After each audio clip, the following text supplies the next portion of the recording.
Kunning muhim va dolzarb yangiliklari bilan dunyo yangiliklari o'z ishini boshladi.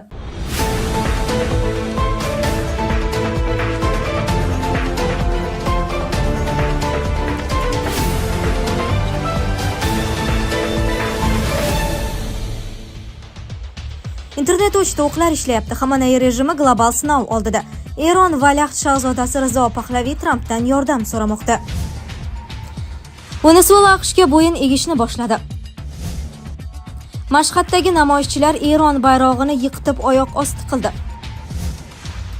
Agar biz buni qilmaganimizda Xitoy yoki Rossiya buni qilgan bo'lardi, dedi Tramp Venesuela haqida. Sankt-Peterburgdagi nafaqaxo'r ayol Hindistondan kelgan yosh migrantga turmushga chiqdi. Tramp Putinga sabr toqati tugayotgani haqida signallar yubormoqda. Zelenskiy signal berdi, yakun yaqin, ammo shakli noma'lum. Rossiya Federatsiyasidagi hamyurtlarimiz diqqatiga, agarda sizga registratsiya, продление, трудовой договор, уведомление va shunga o'xshash huquqiy yordamlar kerak bo'ladigan bo'lsa, ekraningizdagi raqamlarga bog'lanishingiz mumkin.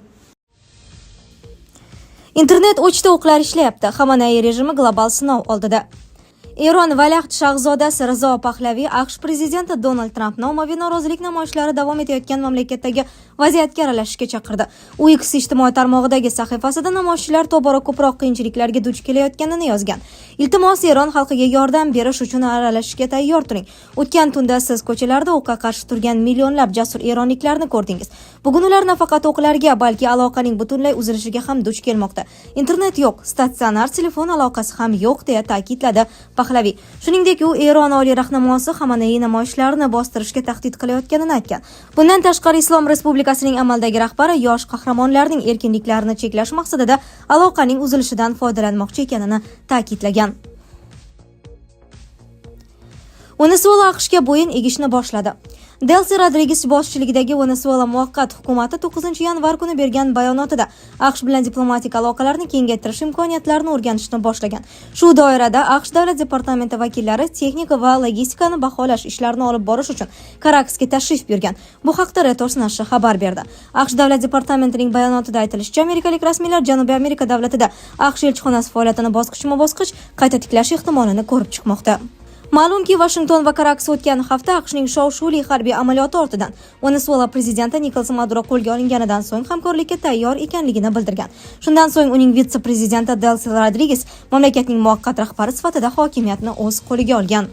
Venesuela hukumati AQSh hukumati bilan diplomatik missiyalarni ikki davlatda ham qayta tiklashni ko'zlab sinov jarayonini boshlashga qaror qildi, deyiladi Venesuela hukumati bayonotida.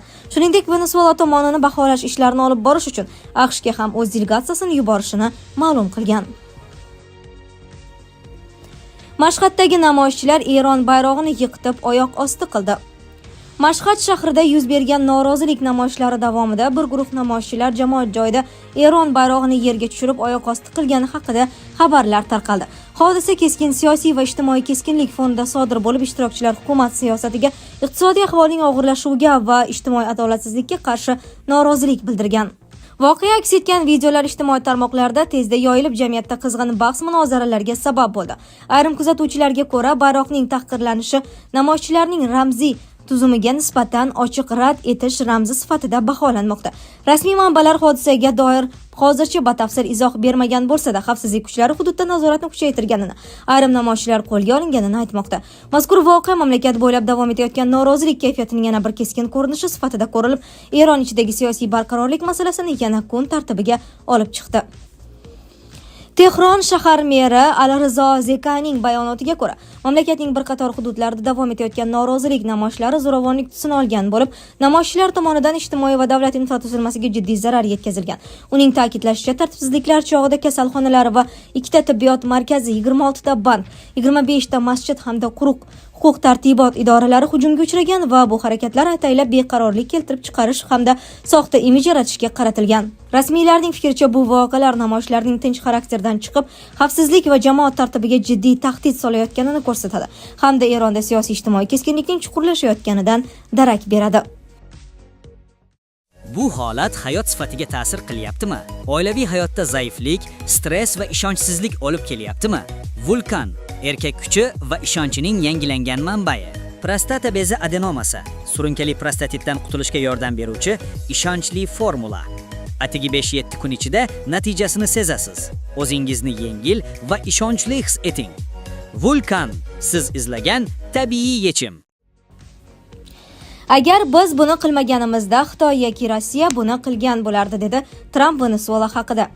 AQSh prezidenti Tramp Venesuela bo'yicha olib borilgan harakatlarni izohlar ekan. Bu qaror Washington uchun majburiy strategik tanlov bo'lganini ta'kidladi.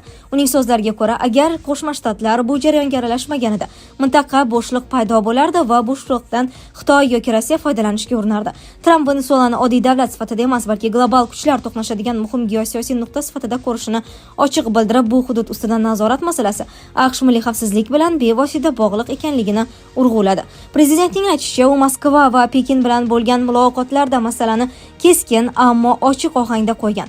Tramp Xitoy va Rossiyaga AQSh bilan yaxshi munosabatlarni saqlab qolish mumkinligini, biroq Venesuela masalasida Washington aniq qizil chiziqlar belgilab qo'yganini yetkazgan. Uning ta'kidlashicha, Qo'shma Shtatlar bu mamlakatda raqib davlatlarning harbiy, iqtisodiy yoki strategik mustahkamlanishiga yo'l qo'ymaydi va bu pozitsiya muhokama qilinadigan masala emas. Tramp Venesuelaning geografik joylashuvi, ulkan neft zaxiralari va Karib dengizi orqali o'tadigan muhim yo'llarga yaqinligini eslatib, bu omillar uni yirik davlatlar uchun o'ta jozibador nishonga aylantirayotganini qayd etgan. Uning fikricha, Xitoy iqtisodiy ta'sirini kengaytirish, Rossiya esa harbiy siyosiy tayanch yaratish orqali AQShning g'arbiy yarim shardagi ustunligiga zarba berishga urinishi mumkin edi. Shu sababli Washingtonning hozirgi harakatlari hujumkor emas, balki oldini oluvchi strategiya sifatida ko'rilishi lozim. Sankt-Peterburgdagi nafaqaxo'r ayol Hindistondan kelgan yosh migrantga turmushga chiqdi. Sankt-Peterburgda yashovchi nafaqaxo'r ayolning Hindistondan kelgan ancha yosh migrant bilan turmush qurishi Rossiya jamoatchiligida keskin muhokamalarga sabab bo'ldi. Ushbu nikoh haqida xabarlar ijtimoiy tarmoqlar va mahalliy OAVda tez tarqalib, ko'pchilikning e'tiborini tortdi. Ma'lum bo'lishicha, ayol uzoq yillar yolg'iz yashagan, yosh erkak esa Rossiyaga mehnat qilish va yashash maqsadida kelgan bo'lib, ular tanishuv jarayonida o'zaro yaqinlik topgan. Tomonlarning aytishicha, munosabatlar moddiy manfaat yoki hujjatlar masalasi bilan emas, balki shaxsiy his-tuyg'ular va o'zaro hurmat asosida shakllangan. Shunga qaramay, jamiyatda bu nikohga nisbatan qarashlar keskin ikkiga bo'lindi. Ba'zilar buni shaxsiy hayotga aralashmaslik kerak bo'lgan holat, insonning yoshidan, millatidan qat'iy nazar baxtli bo'lish huquqi borligi bilan izohladi. Boshqalar esa yosh farqi, madaniy tafovutlar va migrant maqomi sababli shubha bilan yondashib, bu turmush ortida boshqa maqsadlar bo'lishi mumkinligini taxmin qildi. Tramp Putinga sabr toqati tugayotgani haqida signallar yubormoqda. AQSh prezidenti Tramp Rossiya prezidenti Putindan tobora ko'proq hafsalasi pir bo'lmoqda va uni Ukraina prezidenti Zelenskiydan ko'ra Ukrainadagi tinchlik uchun katta to'siq deb hisoblamoqda. Bu haqda The Telegraph manbalariga tayanib yozdi. Nashr suhbatdoshlariga ko'ra, Rossiya bayrog'i ostidagi neft tankerining qo'lga olinishi va sanksiyalar to'g'risidagi yangi qonun loyihasining qo'llab-quvvatlanishi Putinga urushni to'xtatish vaqti kelgani haqidagi signallardir. U qamchi va shirin kulcha prinsipi bo'yicha harakat qiladi. O'ylashimcha, unda shirin kulcha umuman qolmadi, dedi AQSh prezidentining yaqin atrofidagi manba. Yana bir manbaning qo'shimcha qilishicha, Trampni Rossiyaning muzokaralardagi 2 qadam oldinga 1 qadam orqaga taktikasi tobora ko'proq g'azablantirmoqda.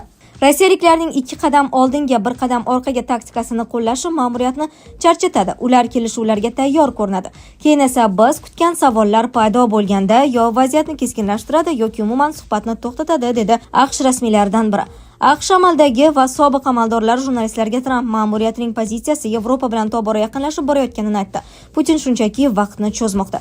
Putinning doimiy shafqatsizligi, makkor xatti-harakatlari va manipulyatsiyalari ma'muriyat e'tiboridan chetda qolmayapti, dedi u. Zelenskiy signal berdi. Yakun yaqin, ammo shakli noma'lum. Ukraina ehtimoliy yarashuvdan keyin Donbassdan erkin iqtisodiy zona tashkil etish haqida AQSh taklif qilgan rejani ko'rib chiqmoqda, dedi Ukraina prezidenti Zelenskiy. Bloomberg agentligiga bergan intervyusida uning ta'kidlashicha, bu rejani amalga oshirish Rossiya tomonidan ham simmetrik qadamlarni talab qiladi. Ukraina ichida keng muhokamani taqozo etadi. Qo'shinlar olib chiqilganidan keyin ozod etilgan hududlarda tashkil etilishi mumkin bo'lgan zona maxsus huquqiy va soliq rejim asosida ishlaydi. Format murakkab, ammo adolatli, deya qayd etdi Zelenskiy. Ukraina prezidenti shuningdek muqobil ssenariyni ham tilga oldi. U qo'shinlar olib chiqilmasdan janglarni to'xtatishni, keyin esa bahsli masalalarni diplomatik yo'l bilan hal etishni nazarda tutadi. Biroq Zelenskiyning aytishicha, Rossiya harakatlari Kremlning haqiqiy diplomatiyaga tayyor emasligini ko'rsatmoqda. Bundan tashqari, Zelenskiy Ukraina hech qachon bosib olingan hududlarni Rossiyaniki deb tan olmasligini ta'kidladi. Hatto to'liq suverenitetni tiklash kelajakda amalga oshsa ham. Uning so'zlariga ko'ra, Ukraina tomoni hududlar bo'yicha takliflarga doir o'z izohlarini Amerika jamoasiga yetkazgan va endi Moskvadan javob kutib turibdi. Yevropa yetakchilarining Moskva bilan muloqotni qayta tiklash zarurligi haqidagi so'nggi bayonotlari to'g'risidagi savolga javoban Zelenskiy bunday aloqalarga qarshi emasligini aytdi.